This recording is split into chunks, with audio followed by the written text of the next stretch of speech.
This is how you can score a 520 on the MCAT without having to know the low yield information. I scored a 520 on the MCAT and I've been tutoring for over 4 years and over 4,000 hours, and there is still a ton of low yield information that I don't know and that I never knew. The vast majority of MCAT questions are not testing you on the random low yield facts.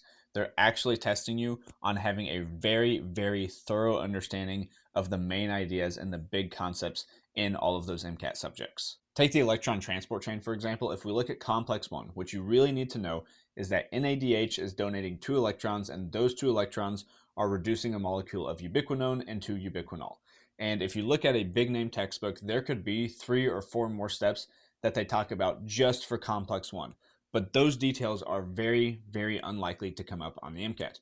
What you really need to focus on is how does that electron transport chain connect to the bigger picture? So what's the actual purpose of the electron transport chain? And what metabolic pathways are feeding into that chain? And how does it connect to the fed state and the fasting state?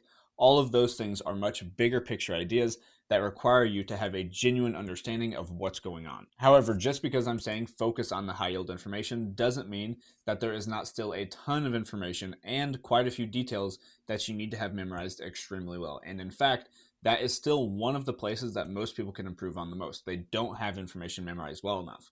But you need to put your time and your effort into memorizing the most important, biggest picture ideas first. I actually made over 500 pages of the highest yield information to help my students know what's important that they need to focus on and what details can they kind of ignore. If you think those would be something that would help you with your MCAT prep, you can check those out via the links in my bio through the self-paced course or the MCAT Mastery program.